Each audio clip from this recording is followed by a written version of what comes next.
When my son returned a $10,000 check I sent for his first home, it wasn't the money that cut me. It was the note attached. Too late. For a moment, I thought maybe it was a mistake. But then I saw the photocopy of a letter I'd written years ago, promising I'd be there for his college graduation. A day I never showed up. I spent decades convincing myself that working hard was my way of being a good father. I told myself that missed birthdays, canceled weekends, and broken promises could be fixed later when life slowed down. But life doesn't wait. And now, my son had put it in writing. I was out of time. That's when I realized this wasn't about a check. It was about a boy who grew up without his father, and a man who was trying to step in far too late.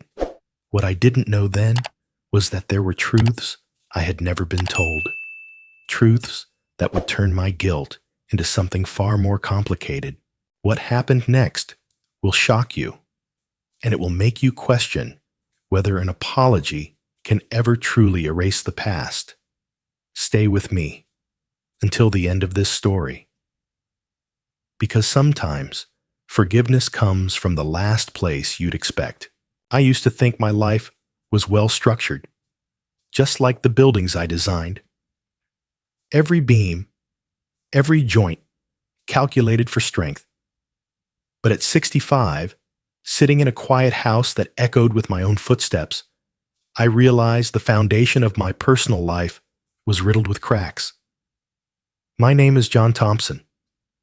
I spent over 3 decades as a structural engineer, proud of my work, and convinced that the long hours, the late nights, the canceled weekends, they were all necessary sacrifices.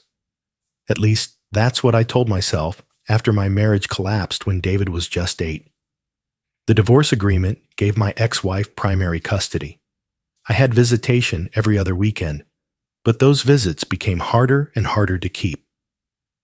Work deadlines piled up, emergencies on projects pulled me away, and before I knew it, next weekend became next month.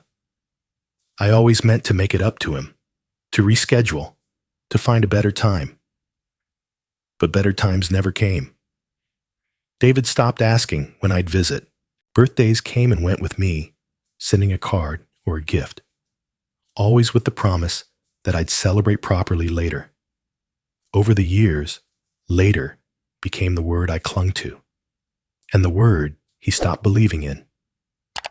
I told myself I was still doing my part as a father. I paid child support on time. I even set up a small fund for his college education, contributing to it religiously. It gave me comfort, a way to convince myself I hadn't abandoned my responsibilities. When David turned 18, I wrote a long letter promising I'd be there for his college graduation. It was a moment I imagined as my redemption. But when that day came, I was stuck halfway across the country overseeing a project. I told myself I'd explain it to him later. Somehow, I never did. Years slipped away, and contact with David grew sparse. Then one day, nearly 2 decades later, I got a call that shook me in a way I hadn't expected. Not from David, but from the bank. "Mr. Thompson," the voice on the line said, "we're following up on a student loan linked to your son's account. It appears there's an outstanding balance, significant actually. We need to confirm some details with you." I frowned, gripping the phone tighter. Student loan? That can't be right. His tuition should have been covered by the fund I set up. It was supposed to be enough for all 4 years. There was a pause on the line. "Sir, according to the records, your son withdrew in his final year. The funds were disbursed only for 3 years of study. The remaining loans were left unpaid." For a moment, my thoughts froze. I hadn't known. Nobody told me. My own son left college before graduating. and I found out from a stranger reading numbers off a screen. After I hung up, I sat in silence, the weight of the revelation pressing down on me. I felt a strange mixture of disbelief and anger, at the bank for telling me so bluntly, at myself for not knowing, and at David for never mentioning it. A thought gnawed at me. How could he drop out, carry debt, and never once tell me? But beneath the frustration, another truth whispered, of course he didn't tell me. Why would he? I wasn't there when he was a boy struggling to make the baseball team. I wasn't there when he needed help with his first car. And I wasn't there when he decided to walk away from college. Now, the knowledge sat in my chest like a stone. I had spent years convincing myself I was a good father in my own way, that financial support was enough. But here was the truth. Even money hadn't been enough to keep him on the path I imagined for him. And as I stared out the window at the quiet street beyond, another thought slipped in, one I tried to ignore but couldn't shake. If he hid this from me, what else don't I know? It was the first flicker of something I didn't yet understand. A suspicion that the distance between us wasn't just built from my absence, but from truths that had been kept from me all these years. Retirement is a strange kind of silence. When I closed my office door for the last time, I thought I'd be relieved, free from deadlines, late-night calls, and construction schedules that swallowed weekends whole. But the first morning I woke up without an alarm. The quiet felt heavier than I expected. The house was still, each room echoing faint reminders of what it used to hold. There had been no child's laughter here, no chaos of teenage years, just me. And now, just me again. In the early weeks, I filled my time with books, gardening, and long walks through the neighborhood. But every night, as I sat alone at my kitchen table, I found myself staring at the old family photo tucked into a drawer. David was 8 in that picture. Missing front tooth, shy smile, standing beside me at a park. I couldn't remember what we were talking about when it was taken. I wondered if he remembered at all. One morning, as I drank my coffee, a mutual acquaintance called. "Did you hear?" she asked. "David just bought his first house." The words landed heavier than she intended. My son, buying a home, a milestone, the kind of moment fathers are supposed to share. I stared out the window long after the call ended, wrestling with a mixture of pride and regret. This could be my chance. Maybe I couldn't rewrite the past, but I could still show him I wanted to be part of his present. I pulled out my checkbook, something I rarely touched anymore. My hand hesitated before I wrote the amount, $10,000. It wasn't about the number. It was about what it meant. I tucked the check into a card, writing the words as carefully as if each one could repair a crack between us. "For your new beginning, Dad." I sealed the envelope, feeling a cautious hope settle in my chest. I imagined him opening it, maybe hesitating at first, but then smiling a little, maybe even calling me. Days passed. I checked my phone more than usual. No calls, no texts. Then, one afternoon, a thick envelope arrived in my mailbox. At first, I thought maybe it was a thank you note. But when I opened it, my breath caught. Inside was my check, uncashed. On top of it was a single sheet of paper with 2 words scrawled in black ink. Too late. I stared at the words for a long moment, my mind going blank. It wasn't anger I felt first. It was something deeper, heavier. Disappointment, yes, but also finality, as if he'd closed a door and locked it. But that wasn't all. Beneath the note was another piece of paper. I unfolded it with trembling hands. And what I saw made my chest tighten. It was a photocopy, aged, faintly creased, of a letter I had written more than 20 years ago. David, I wouldn't miss your graduation for the world. I'm proud of you, son. I'll see you there. Dad. Except I hadn't been there. I remembered writing that letter during a late-night break at the office. I'd been swamped with a project, but convinced I'd make it work. When the week of his graduation came, I was on a plane to another city, stuck at a construction site. I told myself I'd make it up to him, that I'd explain. But I never explained. I never even called that night. And now, 2 decades later, he'd sent that promise back to me like a verdict. I sat at my kitchen table, the check and the letter spread in front of me. I ran my fingers over my own handwriting, as if touching it might somehow rewrite the past. But it didn't. All I could think was how deliberate his choice had been. Returning the check was one thing. Including the letter, that was something else. He wanted me to remember not just the absence, but the promise broken in writing. It wasn't just too late for the money. It was too late for all the birthdays, the games, the milestones, the moments I'd promised to be there and wasn't. The house felt even quieter that evening. I left the check and the letter on the table, staring at them long after the sun went down. Somewhere inside me, a thought began to form, a truth I didn't want to face. This wasn't about a transaction. It wasn't even about one broken promise. It was about years of absence that couldn't be covered by a dollar amount.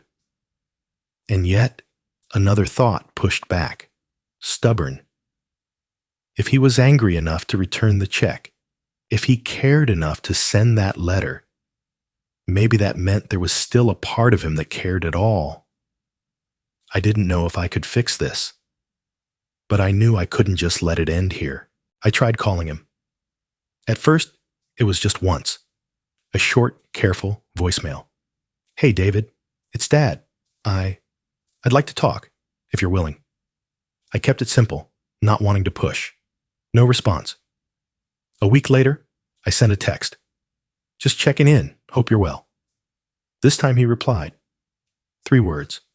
I'm fine, Dad. It was the first message I'd gotten from him in months, but it didn't feel like progress. His tone wasn't angry.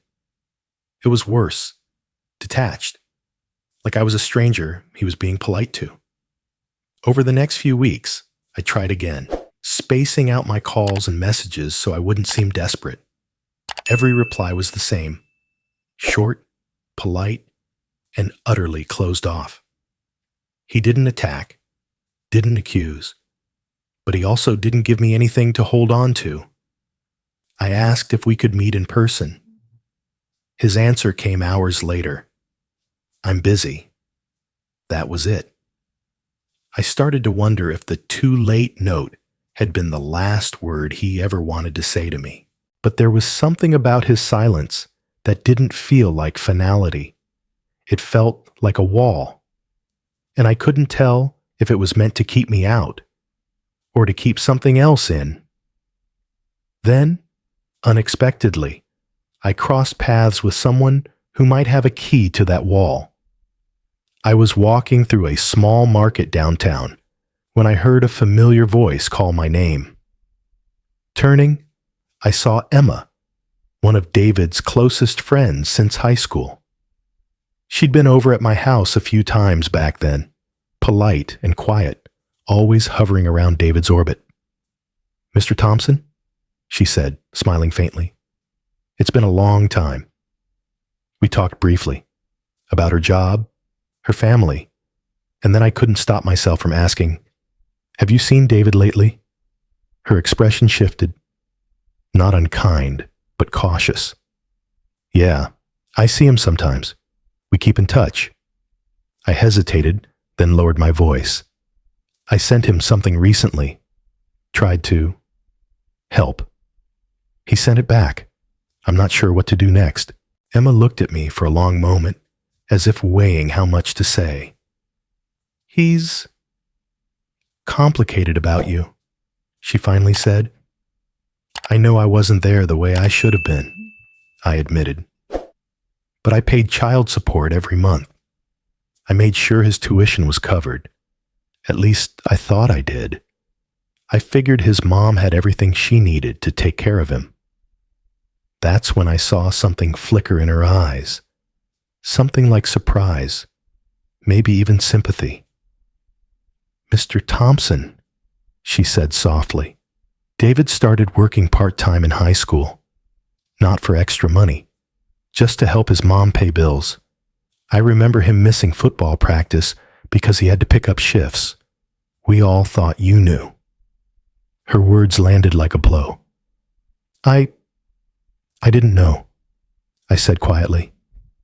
Emma hesitated, then added, there are things money doesn't fix, especially when certain things aren't said out loud. I frowned. What do you mean? She shook her head slightly.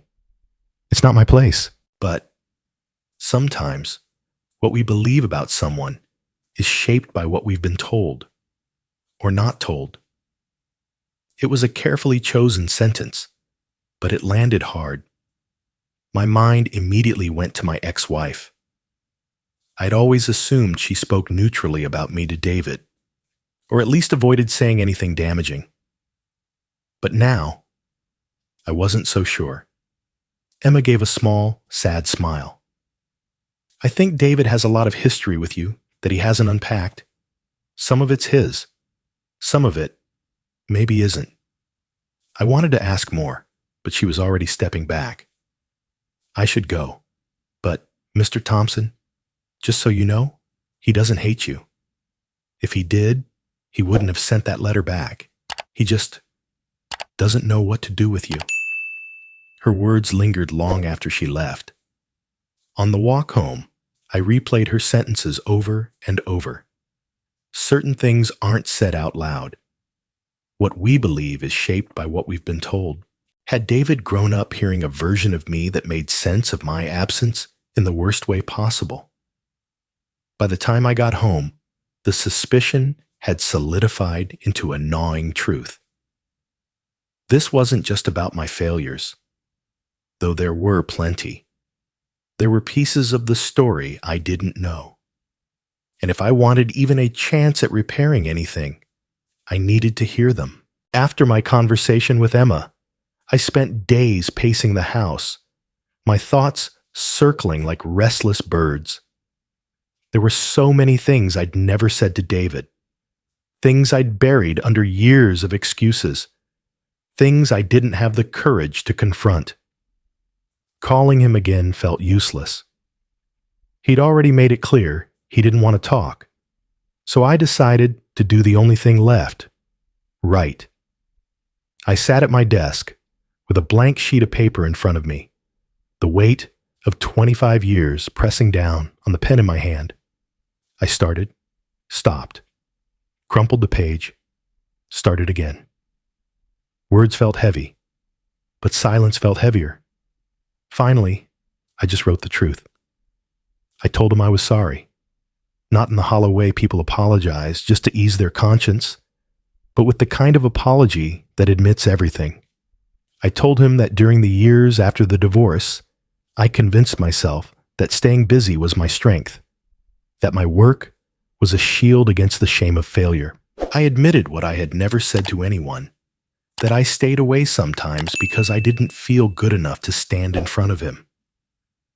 I worried that every visit would remind him how much I'd let him down. And then came the part I hesitated over, the part that wasn't just guilt, but memory. I told him that a few times over the years, I had driven by his mother's house. I parked down the street, thinking maybe I'd knock on the door. I remember one Christmas Eve, seeing lights through the window, hearing faint laughter. He was inside, smiling, surrounded by family. And I turned the car around and left, not because I didn't want to see him, but because I convinced myself that barging in would only disrupt the life he seemed to be happy in. I wrote all of this because it was the truth. Messy, uncomfortable, and long overdue. At the end, I didn't ask for forgiveness. I didn't even ask him to call me. I just wrote, "I don't know if this letter changes anything. I only hope it tells you that I was never absent because I didn't care. I stayed away because I was a coward, and I regret that every single day." I folded the letter carefully, slipped it into an envelope, and wrote his address on the front. The next evening, just after sunset, I drove to his neighborhood. My heart thudded heavier with each turn. When I reached his street, I parked a few houses away. His car was in the driveway. Lights glowed from inside. For a moment, I considered knocking, but that wasn't the point of this letter. I walked quietly to his porch, placed the envelope against the door, and stepped back. For a moment, I stood there in the cool air, my breath visible in the fading light. I thought about all the times I should have been here before, standing in this same place for birthdays, school events, holidays.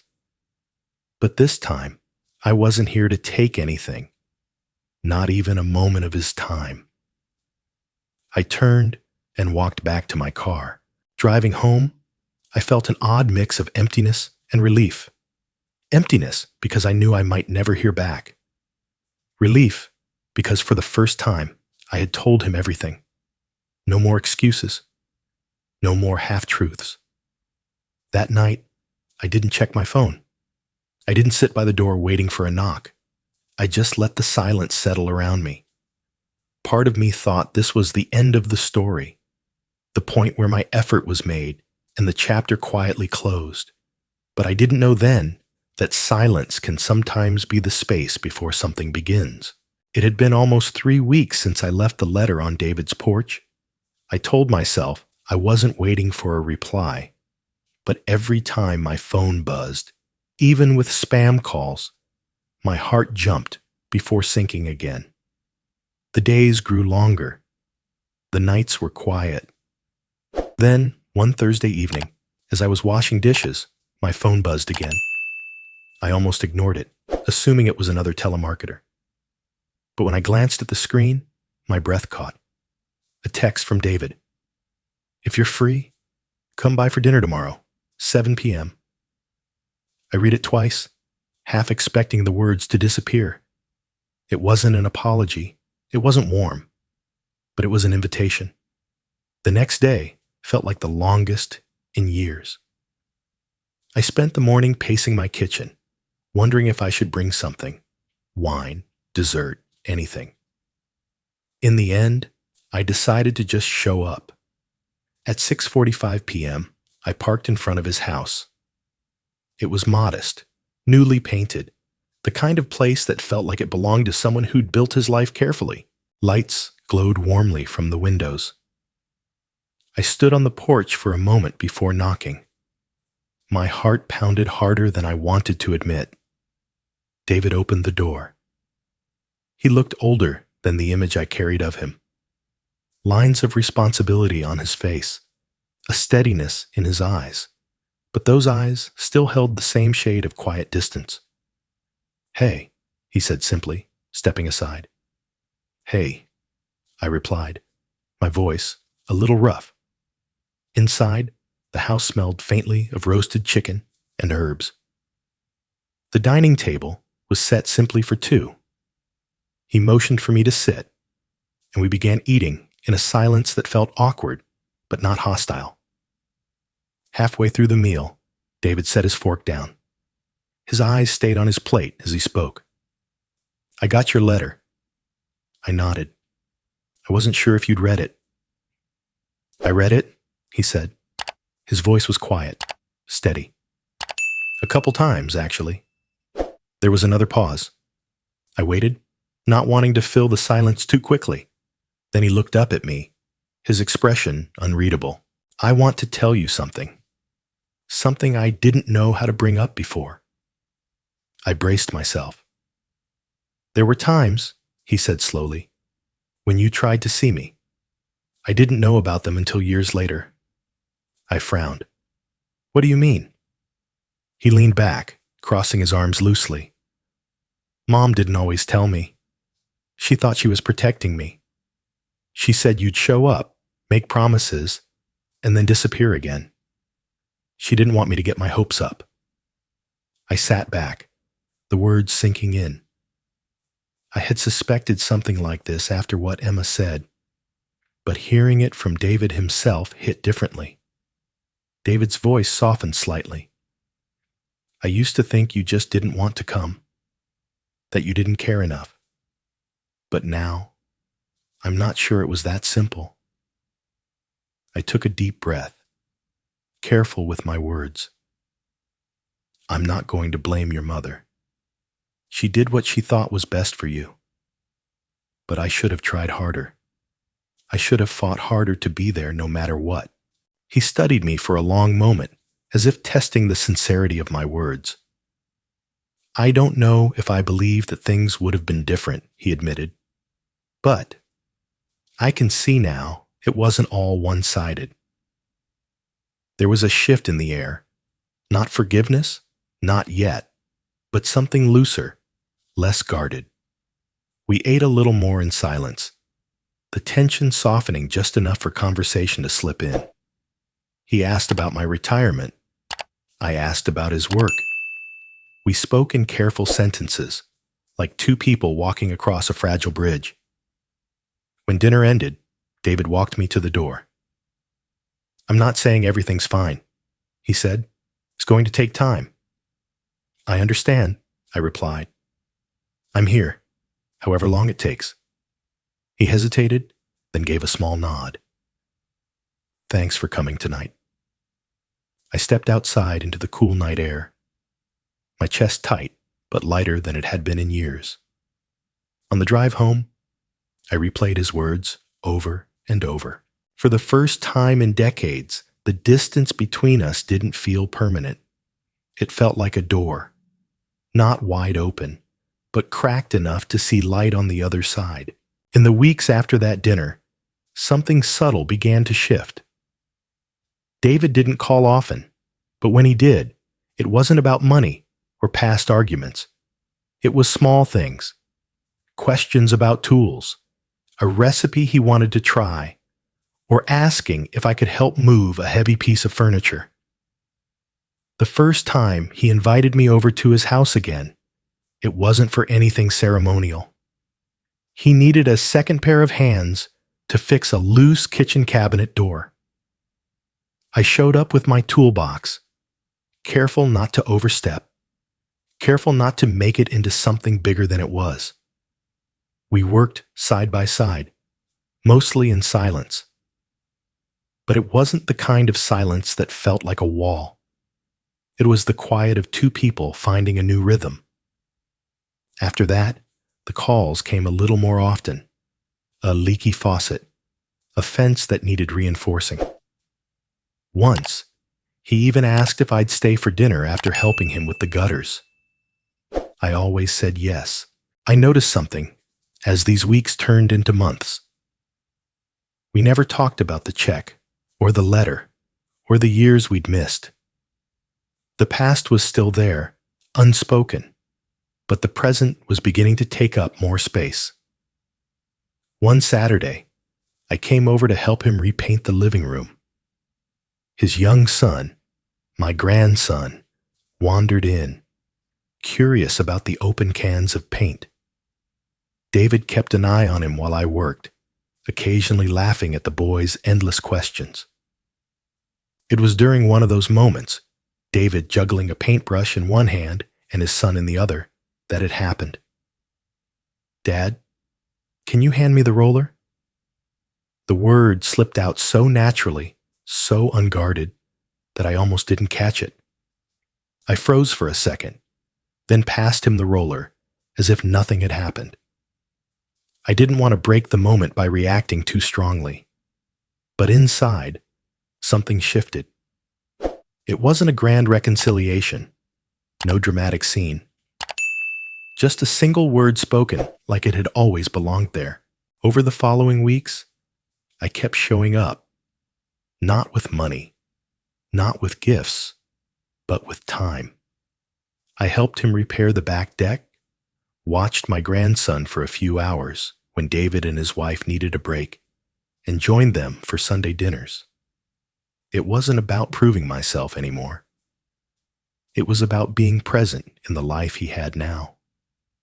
One evening, months after that first dinner, David and I ended up sitting on his front porch.